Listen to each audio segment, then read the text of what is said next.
Awareness చేయడం అనేది ఒక మార్గం. అవును.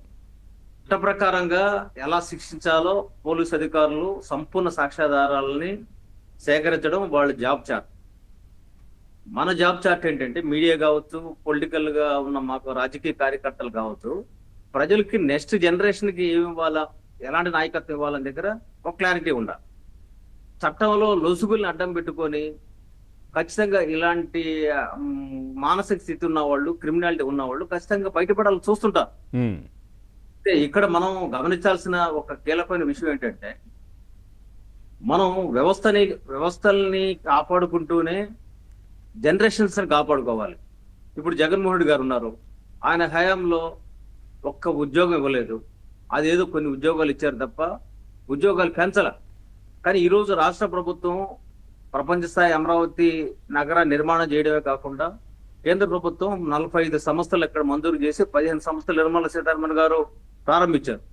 ఈ రోజు కూడా రైల్వే వ్యవస్థ సంబంధించి కూడా నిన్న అధికార యంత్రాంగం, రాజకీయ యంత్రాంగం కలిసి కూడా ఒక స్పష్టమైన విధానాన్ని కూడా ప్రకటించారు.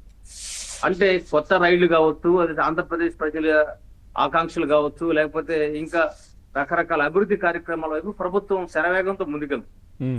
కానీ ఇక్కడ గమనించాల్సిన మా విషయం ఏంటంటే, ఖచ్చితంగా ప్రజలు అవేర్నెస్ కావాలి. ఇంకా రాజకీయ కార్యకర్తలు ఇంకా మరింత రాడు తేలాలి.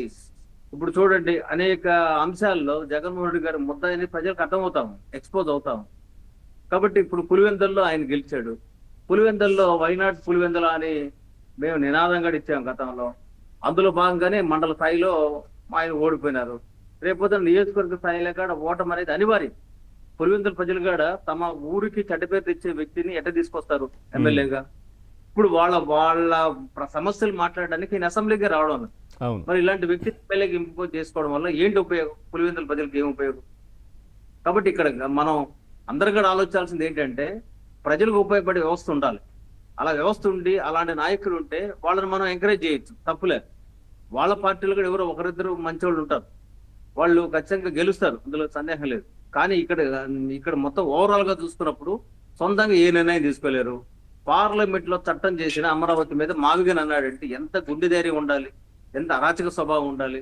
అంటే ఇవన్నీ కూడా జగన్మోహన్ రెడ్డి గారి మనస్తత్వాన్ని ప్రతిఫలిస్తాయి. మరి విల్సన్ గారు ఎంత పిచ్చితనం ఉండాలన్నారు సార్ మీరు. ఎంత పిచ్చితనం అంటే అసలు ఈ మ్యాడ్నెస్ కి పరాకాష్ఠ ఎక్కడ దాకా అర్థం కాదు. అసలు ఎలా సాధ్యం అవుతుంది? ఇందాక మేడం అన్నట్టు సిద్దిరప్పలరాజు కొడుకు యాక్సిడెంట్ చేస్తే ఎలా చేశాడు, ఉద్దేశపూర్వకంగా చేశాడా లేకపోతే అనుకోకుండా జరిగింది అనేది పోలీసులు డిసైడ్ చేయాలా. చిన్న యాక్సిడెంట్ అంటే ఒక ప్రాణం అనేదాన్ని, ప్రాణం తీసేయడం అనేది, మనం ఇళ్లలో మంచాలు ఉండే నల్లిని చంపిన సులభంగా మనుషులు చంపేస్తారంటే, ఆయన వెహికల్ కింద కూడా ఒక మనిషి చచ్చిపోయాడు కదా. ఆ విధంగా అనేక చావులు జరుగుతూ ఉన్నప్పుడు ఒక మనిషి ప్రాణం పట్ల లెక్కలేకపోవడం ఏంటంటే, సుబ్రహ్మణ్యం ఎంత గుండె ధైర్యం ఉంటే డోర్ డెలివరీ చేస్తాడు, హత్య చేసి అలాంటి వాడిని నడి రోడ్లో పెట్టుకుని ఉరిదీయాలని చెప్పాల్సిన వ్యక్తి, అలాంటి వ్యక్తికి స్వాగతారణాలు పలికే రీతిలో మాట్లాడడం. ఆయన పక్కన వేసుకొని తిరిగారు కదా సార్, బస్సులో కావచ్చు, ఎన్నికల ప్రచారంలో కావచ్చు. అదేనండి దారుణం. ఇప్పుడు ఇదంతా కూడా జగన్మోహన్ రెడ్డి గారి ఆటవిక మనస్తత్వ నిదర్శనం. ఇప్పుడు అలాంటి వ్యక్తిని మళ్ళా పోలీసులు ఆయనకు ఆహ్వానం పలకడం, పోలీసు వ్యవస్థ కూడా ఖచ్చితంగా ఆత్మపరిశీలన చేసుకోవాలి. ఒక క్రిమినల్ స్పష్టంగా మర్డర్ చేశాడన్న సంగతి ఆయన ఒప్పుకున్న పరిస్థితుంది.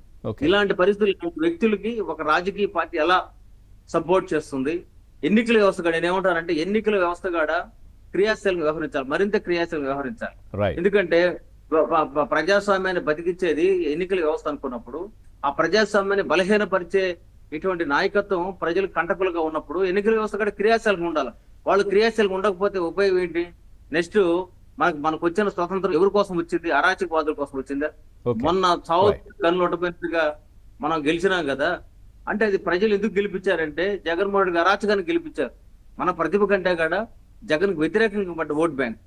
జగన్ వ్యతిరేకంగా పడితే ఇంకా కొడాలని బయట ఎందుకున్నాడు, లేకపోతే జోగి రమేష్ బయట ఎందుకున్నాడు, రోజు ఎందుకు బయట ఉంది, పేరు బయట ప్రజలు అడుగుతారు. ఎందుకంటే వాళ్ళు మాట్లాడే భాష ప్రజాస్వామ్యం అవహేళన చేసేటట్టుగా, మనస్తత్వాలని అవహేళన చేసేటట్టుగా.